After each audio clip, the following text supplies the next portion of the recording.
And we are live. Welcome back, everybody, to Behind the Tool Belt, episode 218. Today, we have another special guest. Stay tuned. We will be back after our short intro from our sponsors. TC Backer. Roofing, siding, windows, gutter, solar. Roofing, siding, windows, gutter, solar. TC Backer.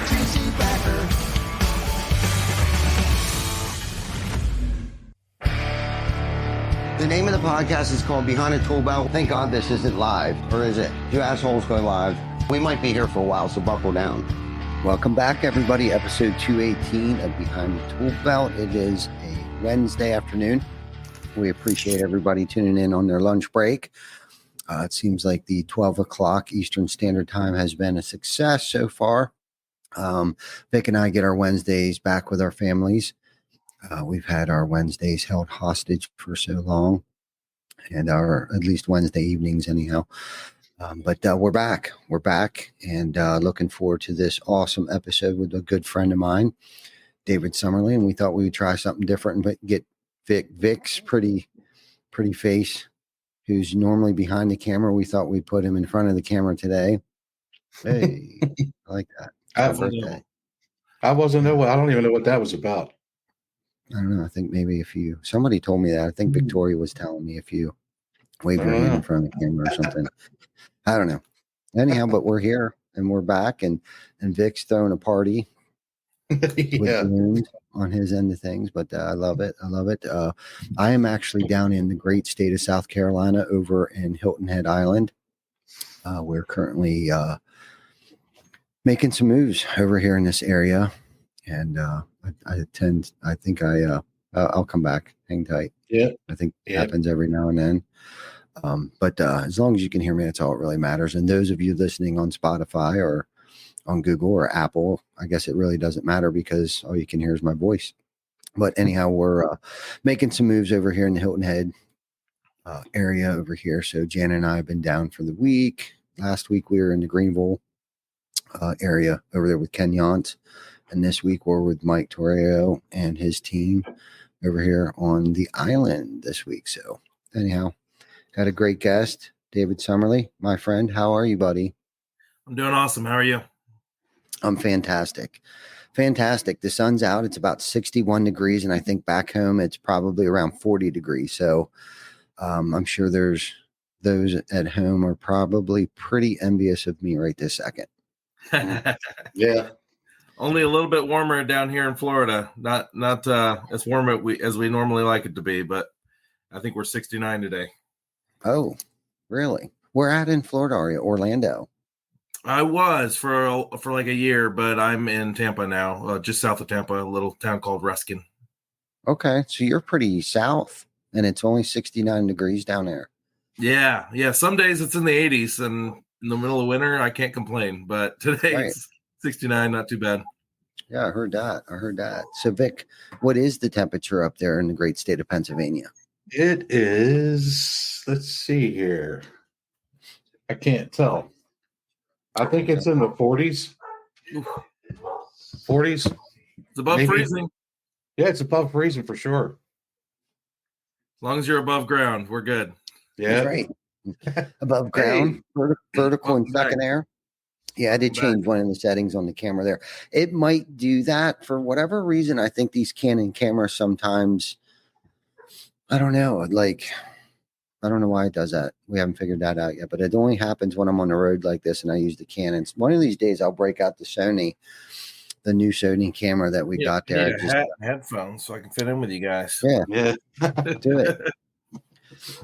Next time, maybe I'll shave my head. There we go. Let's go. Yeah.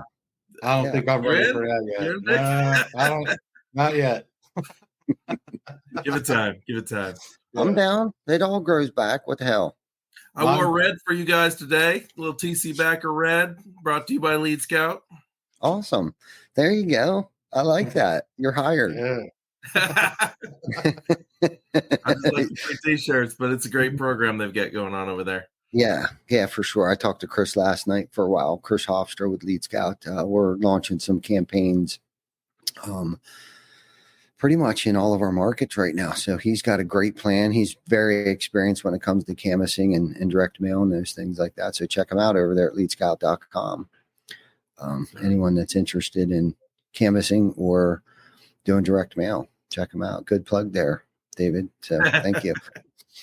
But anyhow, David, what are you doing nowadays? I see you're working for Square Dash. Why don't you explain to us what exactly is Square Dash and what it can do for us contractors? Yeah, absolutely. Awesome.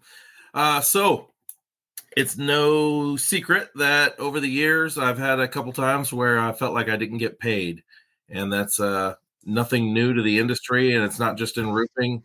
Any door-to-door industry, alarm sales was the only other time in my life I ever didn't get paid. And so any door-to-door job, there's a chance of that. And especially though in the trades, there's problems with that. And for a long time, I thought these people are just ripping me off. What the heck, And eventually I came to realize it's not always that way, because how do I go in and these guys seem like really wonderful guys and then I don't get paid in the end? Sponsored by Red Bull yet, or are we doing Rain?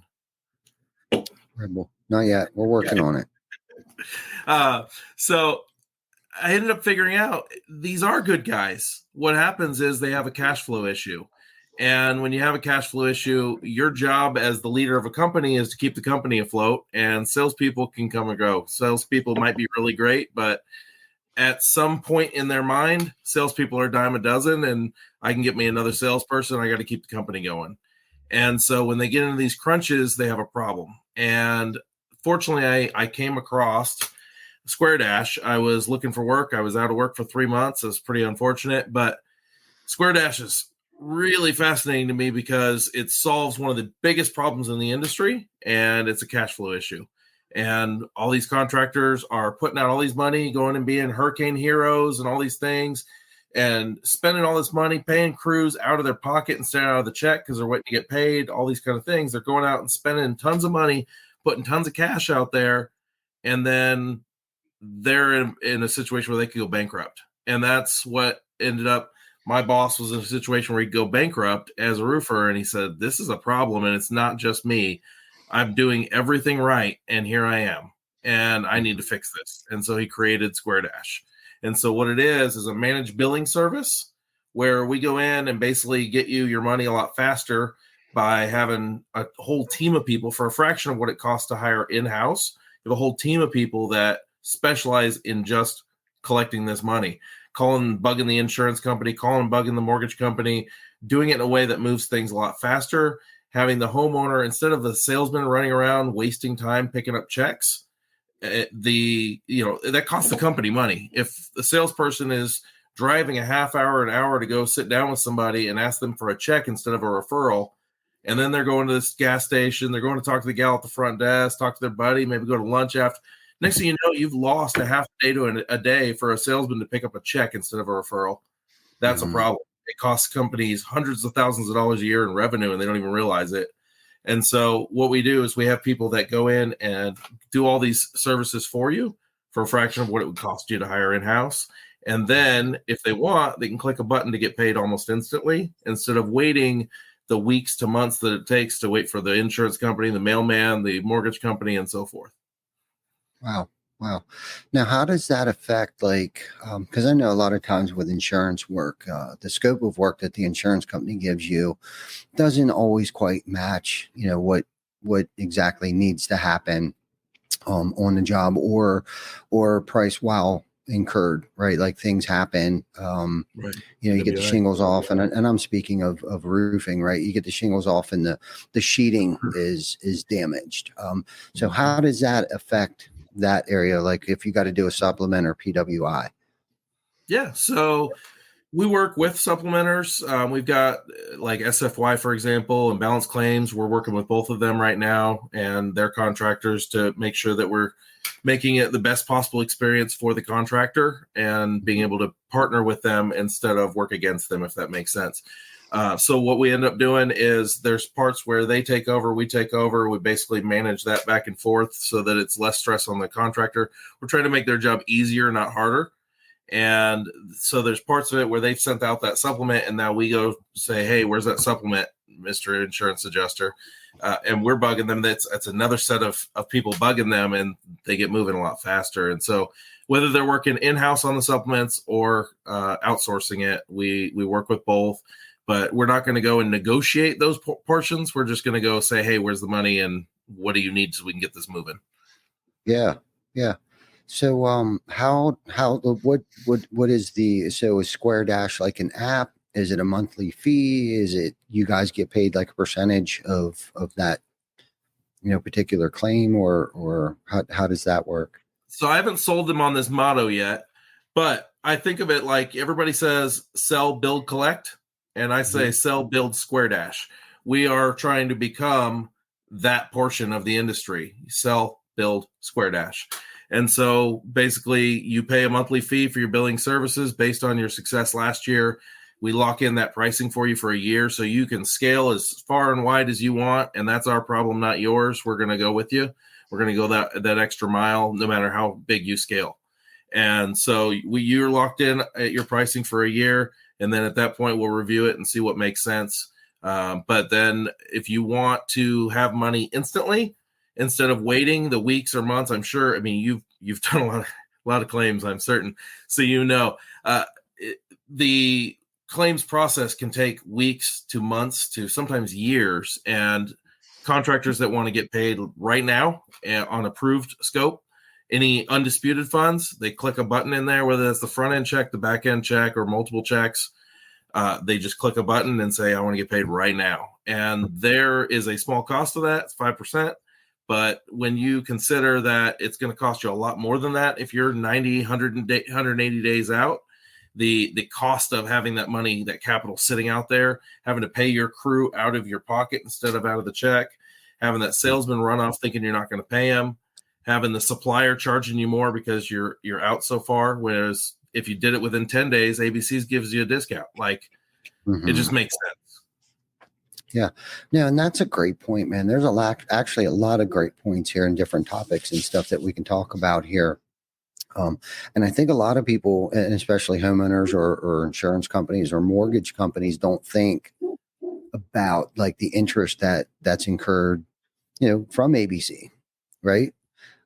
Sometimes you can have a 30, 60, even I've even heard, companies, maybe not ABC, but I'm just going to sum it up as distribution may give you a 90-day term, right?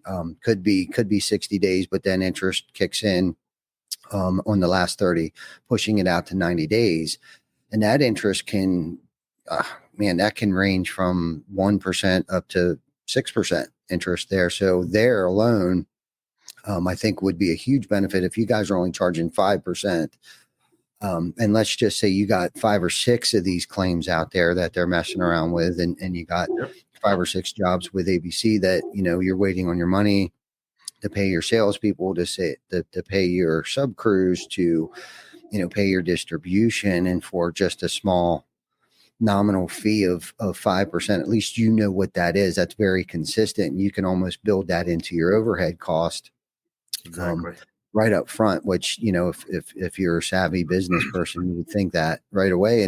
And what I think is cool about this too, it sounds like you don't have to use it for every job. So let's just say, you got a big claim, right? You came across this hotel or something big like that. And I would imagine, and I should have probably asked you this question, does it matter how big the claim is? Is it like you only deal with like $5,000 to $10,000 claims, or can it be $1 million?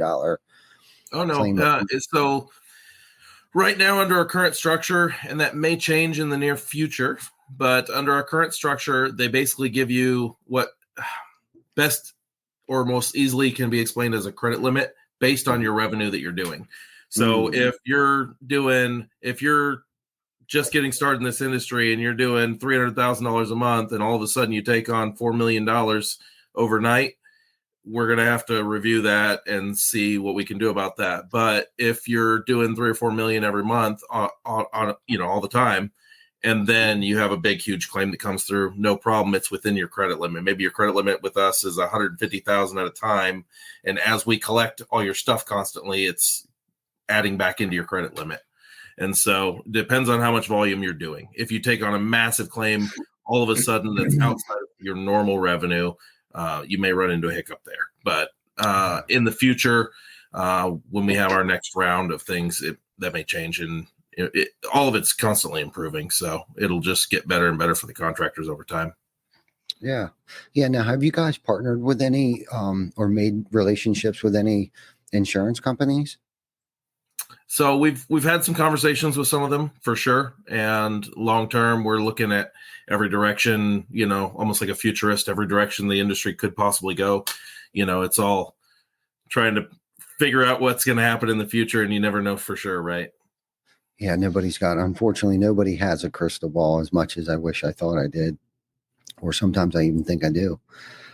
But no, that's definitely. We'd like to eventually work with them, the distributors at every level, every potential partnership level, the PAs, the attorneys, every level. We'd like to get, there's only 100% of money, right? And so if you have more than 100% of that check owed out to people, then you have a problem in the first place, and we probably should figure that out.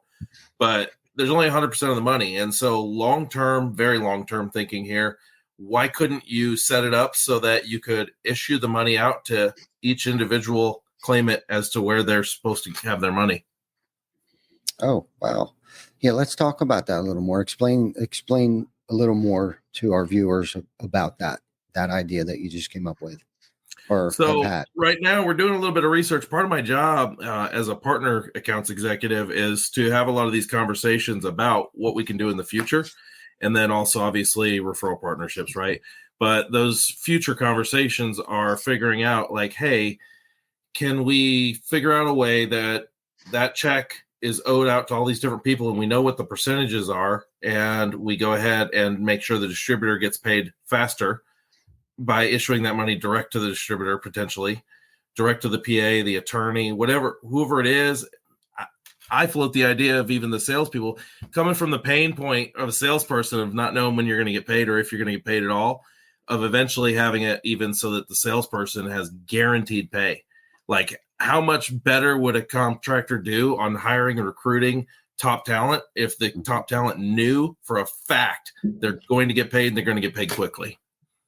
Yeah, no, it's definitely a great aspect, especially in the storm restoration.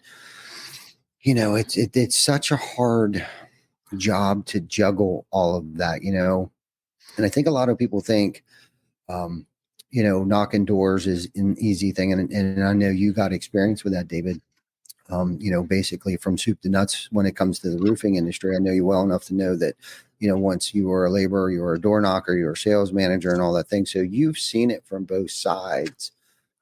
And know that it's not easy. And like you said earlier, you touched on it. So it's not that the contractors are bad people. It's just that, it's really difficult to manage your money when you don't know when it's going to come, when, especially if you don't have, multiple irons in the fire, whether it be a retail model, whether it be new construction, whatever, investors, real estate agencies. And I'm just mentioning a few things that I know that has created MRR for us.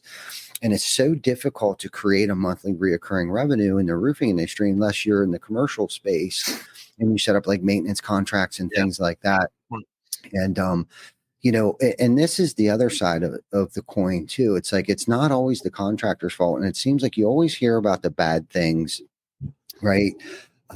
About contractors, especially on Facebook, like I got ripped off by this guy, but nobody ever talks about, I guess there's not enough owners pushing back and saying, well, you didn't follow the process. You lost the company all this money and no shit, you didn't get paid because you're supposed to hit a certain percentage in order for you to get paid. But not enough people actually talk about that. Everybody talks about how salespeople got ripped off, but if they don't follow the steps and the procedures, no one's going to get paid. You know what I mean? Especially the person that went out and sold a job or knocked on the door. If they didn't follow, whether they didn't know product knowledge or they didn't know what they were looking at or whatever the case might be. Because I know a couple companies, especially local, the PA, there was this huge company that just blew up overnight and their salespeople were just out selling jobs for whatever, just to sell a job, knowing that they were going to get 10%. It didn't matter what the job sold for. They were just going out to make 10%, but nobody talks about, why that company went out of business.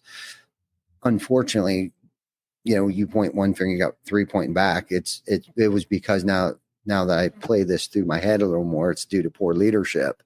Like if you would let that happen to your business. But either case, it's difficult. I guess the point I was trying to make, it's so hard to juggle, especially finances. Somebody early in business that worked for somebody that was a salesperson that knocked doors, thought that they could go out and do something like this and didn't realize that this is a cash flow business, right? You have to keep the cash flowing in. And multiple years ago or however long before Square Dash, we didn't have Square Dash. We didn't have, things like this. So it's a great,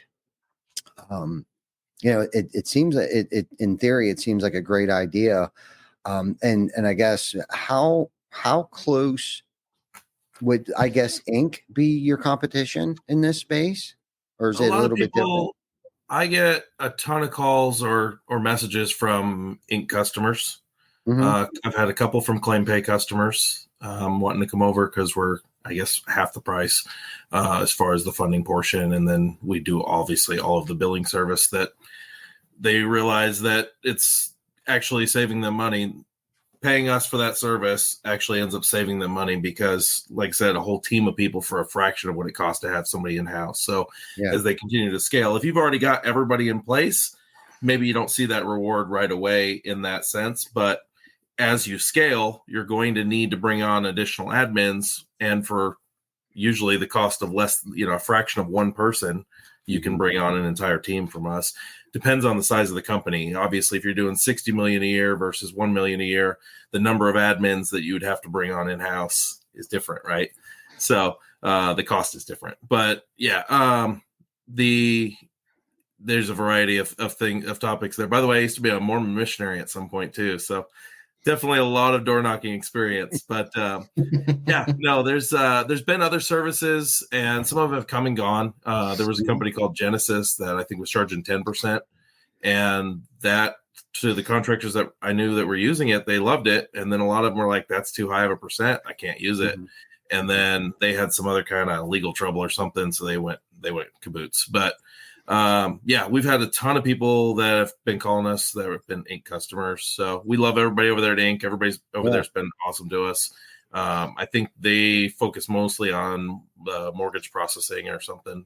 I'm not fully equipped on what all they do, but yeah, that's I probably get asked about Inc. more than any other as a potential. I bet because both are very unique to their niches. You know what I mean? And that's why I asked you that question, because like you said, that a lot of great people over there in Grind Holiday and their team over there, just a group of outstanding individuals like yourself, David. And I was just trying to sit here thinking about the differences there. But like you said, they have their own niche over there and provide a wonderful, great service to us contractors that might need something like that. And then you guys here, unfortunately, I haven't heard of it until you came along. But again, no matter where you go, David, it seems like success follows you. You know what I mean?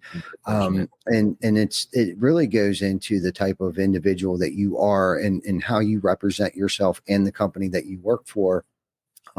Which, and we all know, and this could be a topic in itself, that most people buy from people, right? It's not necessarily the product or the company that they're buying from. It's the individual that they're there. And because of the type of person that you are, the genuine person that you are, sincerely caring for that individual that you're selling your product to, you really care. That's the one thing that gravitated me to you the most. And one instance that stands out, I don't know, I think it was about a year ago. I'm going to get off topic here a little bit and talk about you as an individual, because behind the tool belt is kind of where it originated from, like the person behind the tool belt, right? Like, who is the individual? Where did David Summer come from? Or, the woes of, not necessarily woes, but, there was an instance where there was somebody, and I can't even remember what it was, but I guess some guy was talking schmack because I didn't let him on the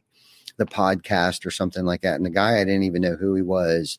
And then later, I think I found out that he was in my inbox, but because we weren't friends, it doesn't show up where it would normally where your friends Yeah, are or something like that. But you were the first one to jump right in there. Like you actually tagged me in your comment back to this dude. Like Ty is like the greatest person that I know.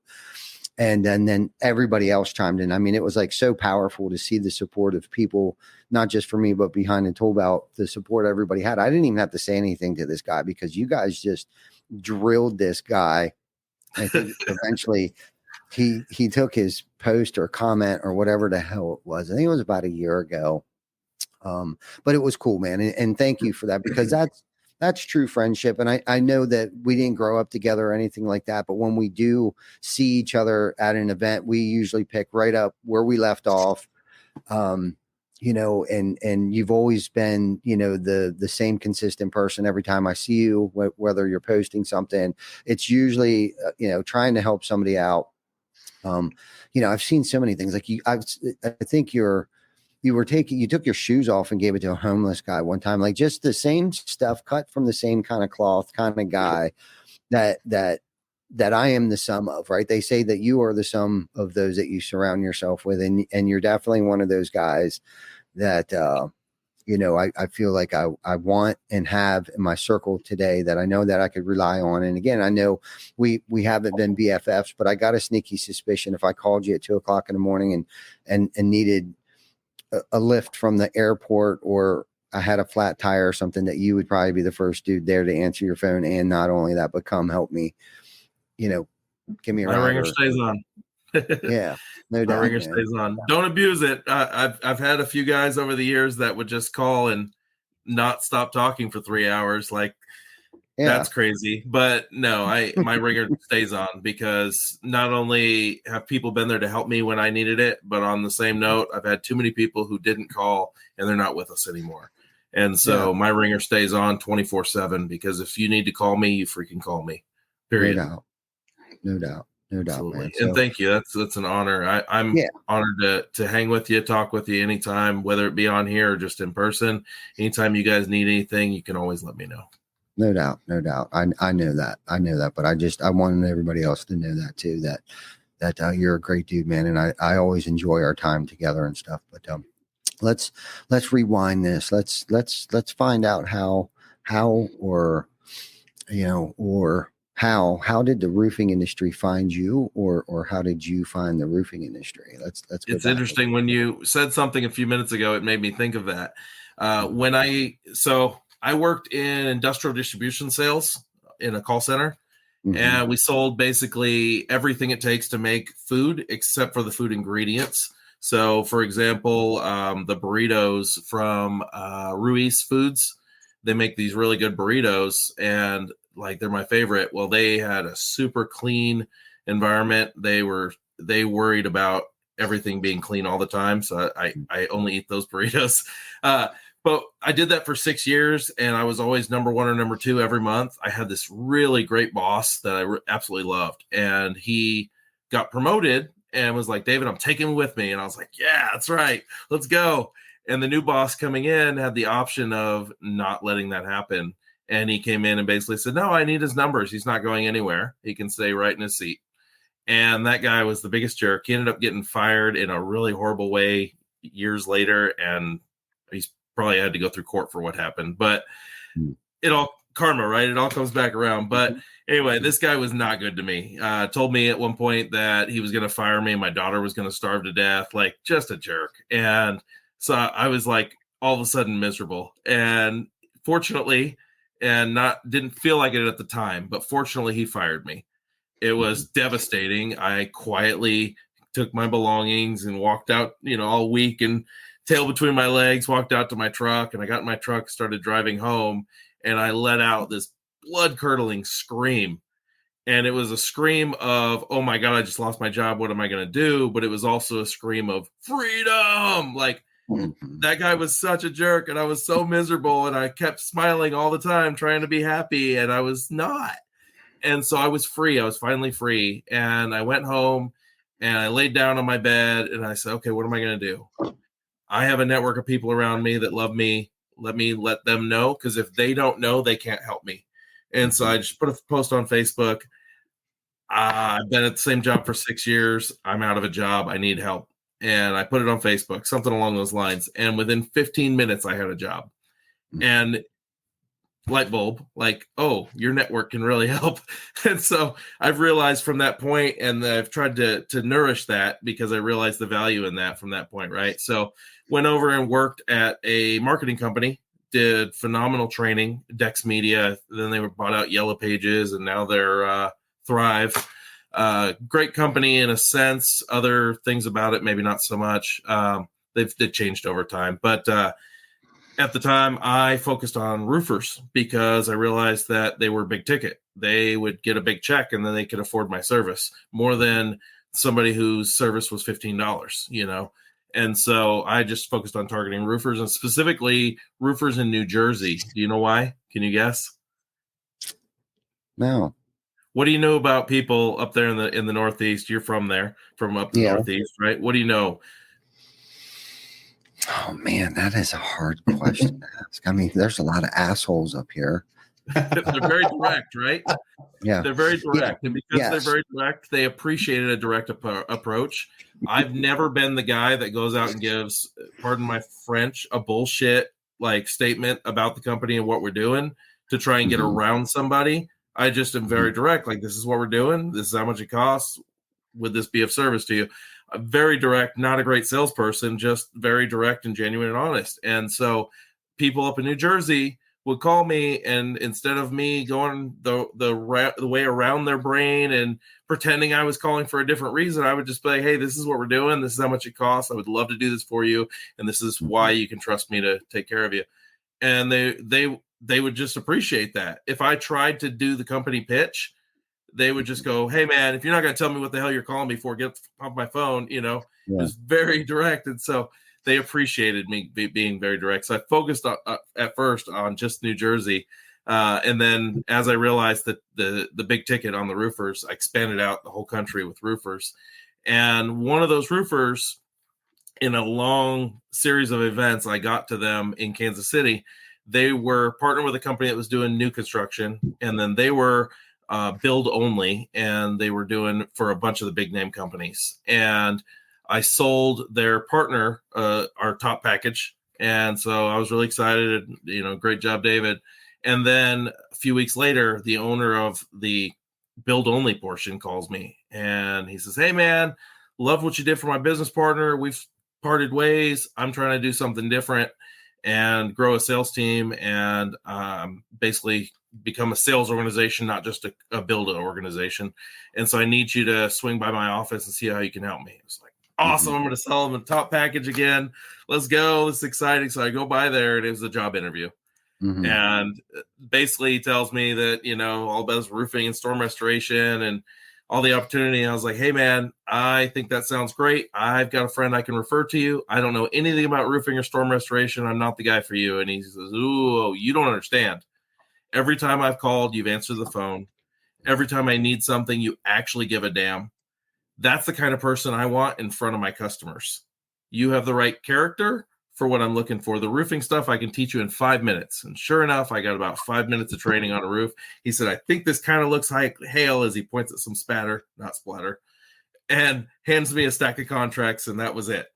And so I learned most in the beginning from most of what I learned from insurance adjusters, and then went to SVG for Win the Storm for their trainings. And then over time, just getting to know all these industry experts that are a lot smarter than me. I learned from all those different guys, and it's helped me grow into where I'm at today.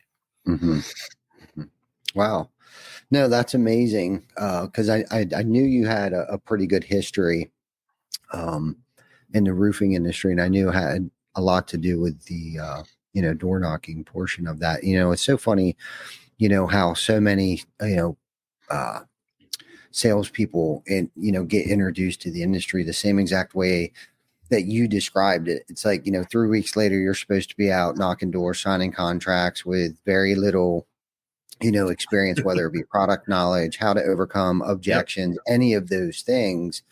And I believe still today, a lot of companies still try to train their people up, in like a 3-week period of time. And I mean, that's great if they're coming from the roofing space and they just really need to know, learn your culture, learn your systems, learn your processes and things like that. But when it comes to, product knowledge and things like that, especially if you didn't come from our industry, it takes a lot longer to educate someone so they can turn around and educate the homeowner, whether it be the insurance process and helping them along through that process of the insurance part of it. But not only that, but educating them on like, hey, this is what we're going to do. We're going to tear your roof off. It's going to look like a bomb went off. You may end up finding some nails in your yard after we're done. We're going to try to do our damnedest to pick everything up. But then after we're done that process, we're going to inspect the surface, make sure the decking's in great shape. And then we're going to put down underlayment. We're going to do drip edge. We're going to put ice and water in the valleys and then the eaves, along the eaves, and install shingles. And it comes with this kind of warranty. Well, that you can't learn that in 15 days. You know what I mean? So, it's funny to hear how you were trained was very similar to the way that I was trained. And then what happens is it takes another 6, 9, 12 months to clean up the mess from that salesperson that came into the organization that was supposed to learn all this stuff in 15 days.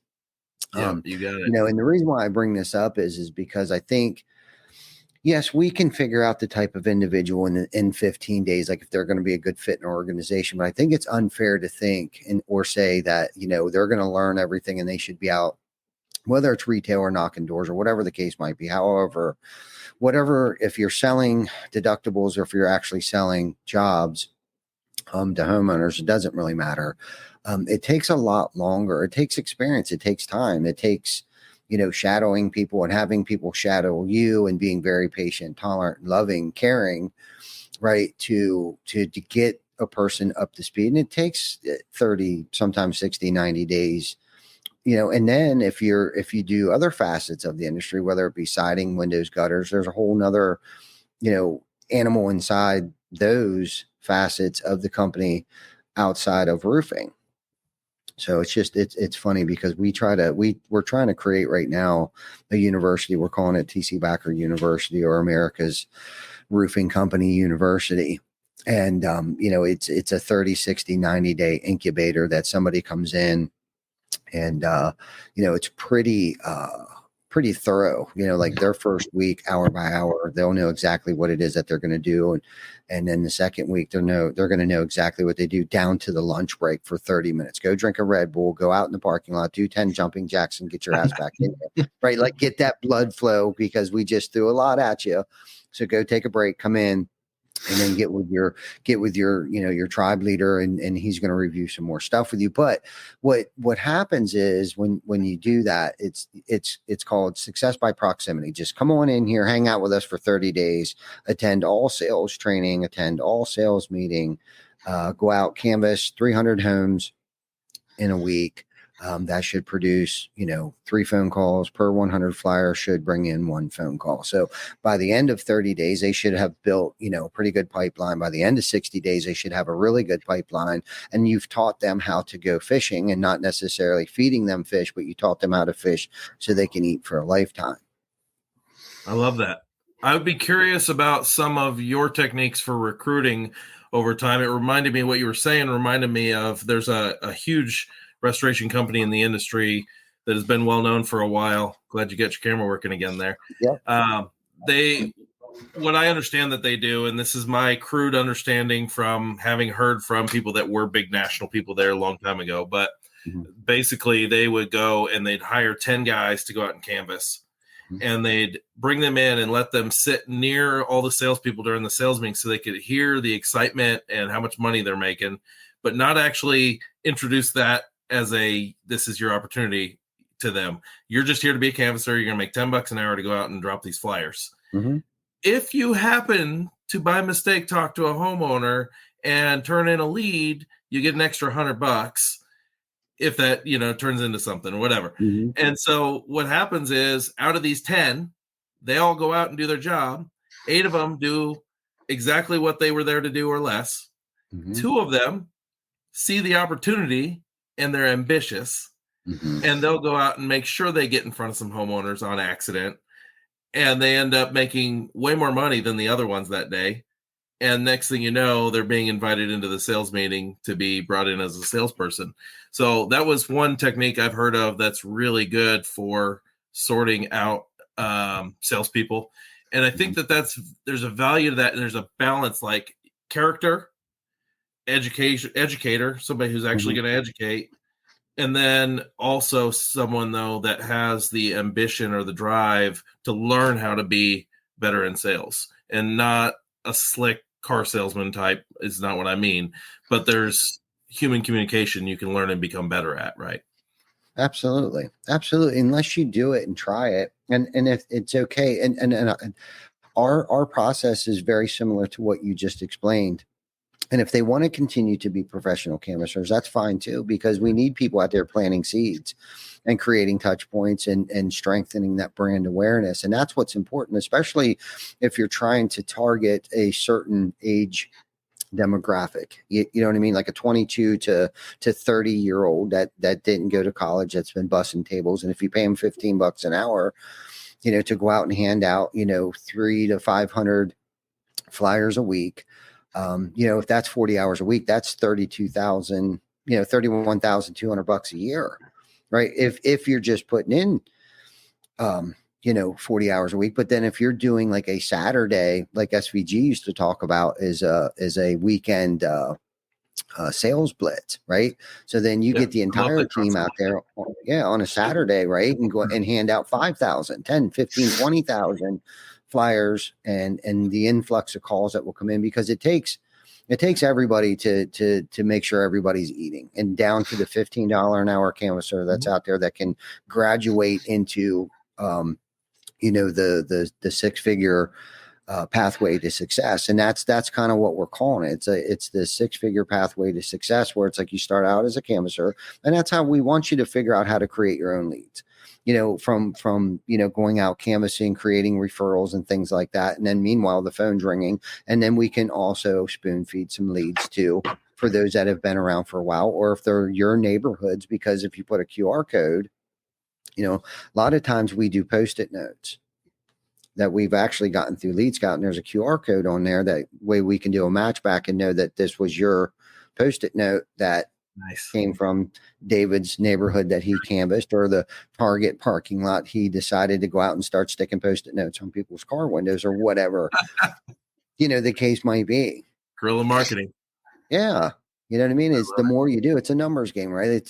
And so many people, I think, just want to sit around and wait for the phone to ring, especially over the winter months. But over the winter months, that's when you need to start planting seeds, especially in a retail market. Right.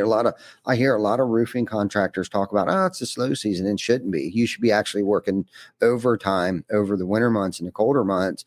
You should be handing out more flyers. You should be doing more door hangers. You should be doing the sales blitz over the weekends and stuff like that, because you need to plant those seeds. That way, come March, April, May, even the end of February down here in South Carolina, it's like it's spring up in Pennsylvania right now.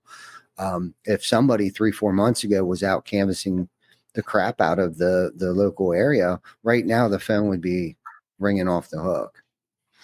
Absolutely. I think that if you want to make it a sellable business, you need to have a more consistent income year round. You can't have a seasonal only business.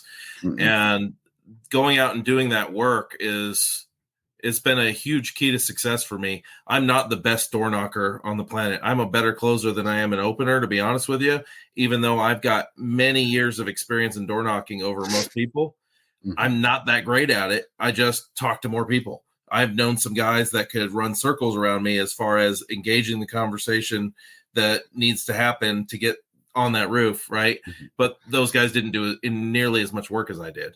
Mm-hmm. So one of the things that was a secret to success for me at that first roofing company I worked for, while everyone else was sitting around in the office waiting on leads to come in, I was out knocking on doors and just being genuine and true. And this is what we're doing, and this is how I can help. And they were making fun of me in the text messages, thinking I was at home sleeping instead of being in the office. How lazy of me. And then that night I came in with a giant stack of contracts and slapped them on the boss's desk and sat down politely, and they all shut up. And at that point, the respect level changed a little bit. So doubt. they were a little bit nicer to me after that and came to ask a few questions. But, you got to go out and do the work when you have to go out and do the work. Yeah, and that's really what it comes down to at the end of the day is you got to put in the work, especially when people aren't watching. You know what I mean? And that goes, you gotta outperform. You got to be the hardest working person in the room. And it's really easy to do. And if you can talk to people, and like you said, if we accidentally run into a homeowner out there, and that's where like the company history comes into play. You don't need to know product knowledge right away. Just to be out there like, hey, we're a roofing company. We're local to the area. We've been in business for 17 years. We help homeowners all throughout your neighborhood, and didn't know if maybe you'd want me to set an appointment to have someone come out and inspect your roof. And really that's all it takes. Yeah, there's customers of every kind and stripe, but I find the vast majority of people will forgive you for not knowing something, but they know whether you're telling them the truth or not, no matter how slick you think you're being. And so I hear these guys will go out and they're just good with confidence or words or whatever, and they can get a few that way. But most homeowners understand whether you're being truthful or not. And one thing I learned working the Hurricane Laura in Louisiana and Ida later, Hurricane Laura, though, there was a ton of contractors came over from Texas into that area, and they have certain ways of saying things. So like Iowa is pronounced to them as Iowa.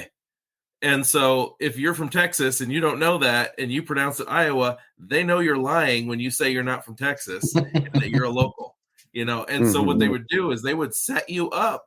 They would ask you questions to get you to lie to them, because a lot of the Texas roofers, no offense to the Texas roofers, 7 out of my top 10 cities on Facebook that follow me are from Texas. So I love you guys.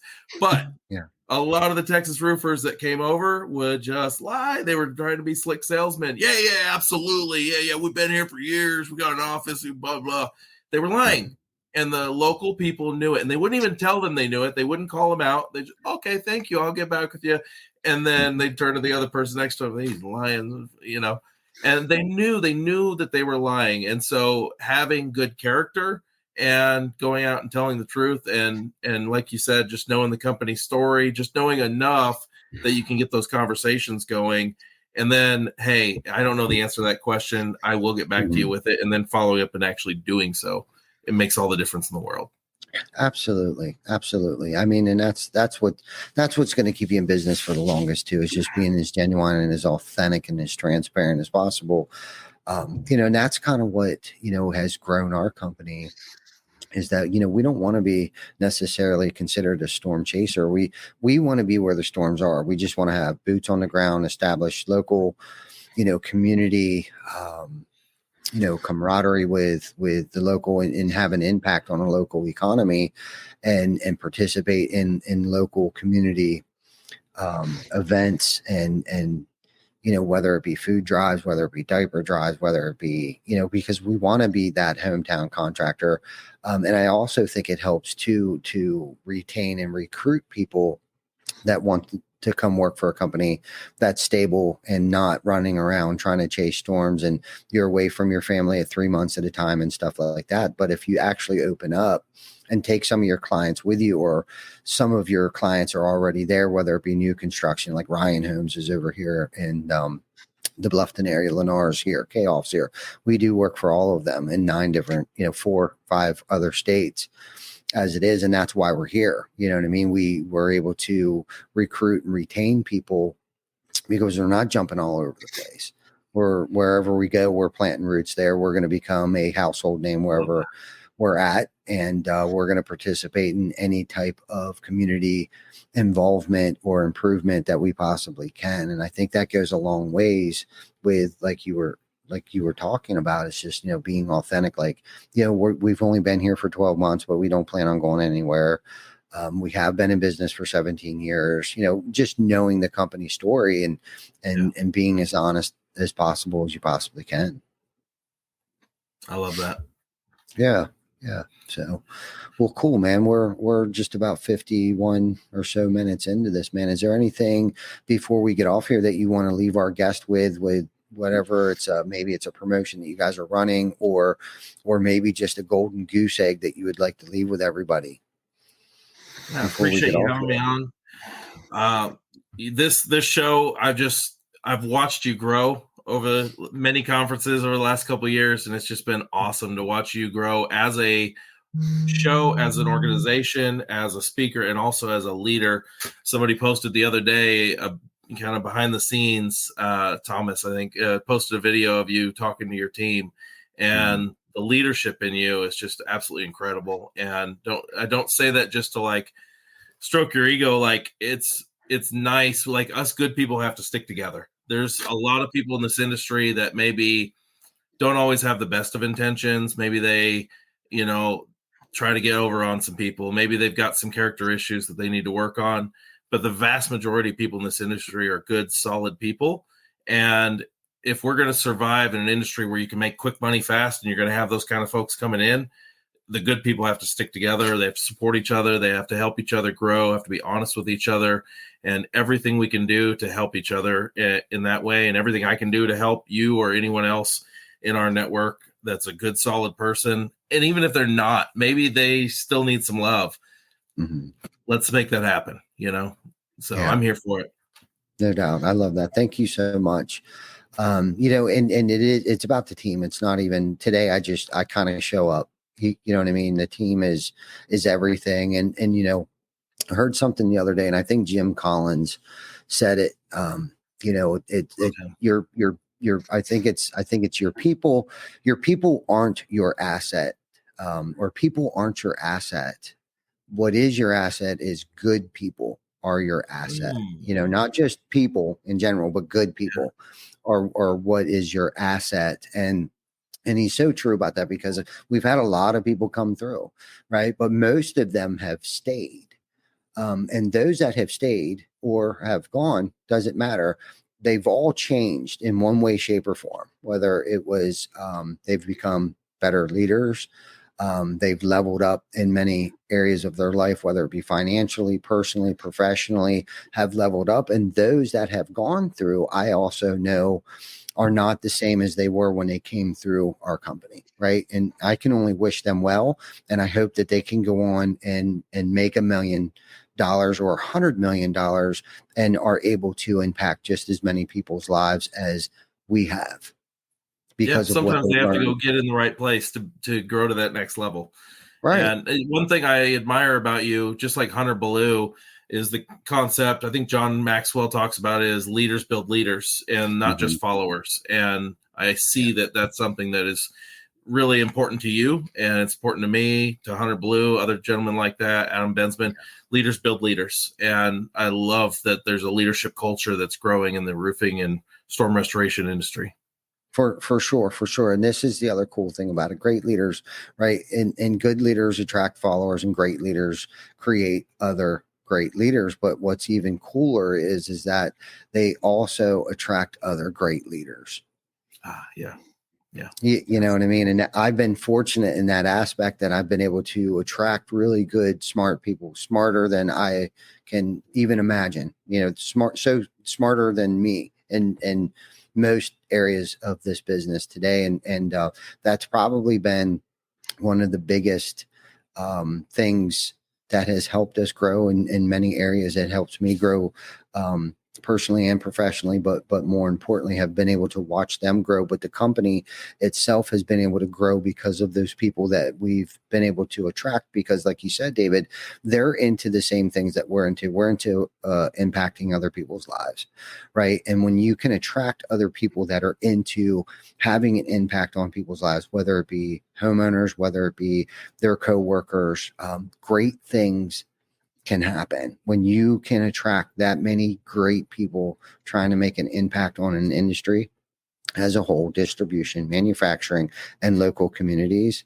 Dude, magic happens. Like my pipe dreams can't even fathom where we are today. Like back in the day, I thought, we want to do these things, and it's like, dude, we're not even. I couldn't even imagine we would be where we're at today. I thought I did, but it's just where we're at today has become unimaginable. And the people that are in my life today, the homeowners, our coworkers, people that I've met. I met a real estate guy today, and met him for the first time. I talked to him on the phone the other day. I met him today, and it is going to blossom into such a wonderful relationship because of the things that he's into and the conversation that we had. And then, and when it comes to things like that, it's like, that's when you realize that your network has become your net worth, and because of this guy's relationships and the people that he's going to introduce us to, because of the longevity of continuously doing the next right thing, especially when nobody's watching. It has landed us here in Hilton Head, South Carolina, with some of the big real estate, monsters in the area that weren't like, oh, you haven't been here for 10 years, blah, blah, blah. It didn't matter. These guys know what we're about and what we're trying to do. And they're willing to help us out in any way, shape, or form possible because of our reputation has preceded us, thank God, and the people that they know that we know, and the connections that we've made, through that network. So, it's just again, this goes back to where it's like my pipe dreams back in the day, can't even imagine the reality that we're living today. Amen. So can I share one insight that just occurred to me recently? Yeah. They say that knowledge is power, and that it's not what you know, it's who you know. And it occurred to me recently, you can know all kinds of people, but if they don't know you, it doesn't matter. Who knows you, what you do, and actually can vouch for you makes a massive difference on your success, more so than knowing them. If they know you and they know who you are and that you're of good character and that you will come through, that is a massive differentiator. I am curious, before we sign out, you and I have held this conversation and we have not heard much from Victor there. Do you have any insights for us on this conversation or just in general? I just want to say I appreciate you coming on, man. You starting last year with the conference tour we did, I got a chance to talk to you, and you're a decent person, man. You're authentic, and that's what we're about. And like Ty was saying, man, we all kind of gravitate to each other, and I just appreciate you, and I just appreciate you being on the show today. Thank you. Appreciate you. Yep. Yeah, for sure. Yeah, for sure. Well, cool, man. Thank you for coming on the show with us, David. Vic, thank you for allowing us to manipulate you to get in front of the camera today and not behind the camera today. And thank you for all our viewers, our listeners. Don't forget to like, love, subscribe, review us. I believe you can review our YouTube page and our Apple and Google and Spotify. You can review them, but check us out on the replay. And if there's any topics that anybody ever wants to listen to, let us know in the comments. And if anybody wants to come on the show, also reach out to Vic, myself, or anybody that that we know, reach out to them and we'll get you on the show. So thank you everybody for tuning in. Have a wonderful Wednesday afternoon, and we'll see you next week for episode 219 with Steven Spence with Project Map It. See you Later. Yeah, see you guys.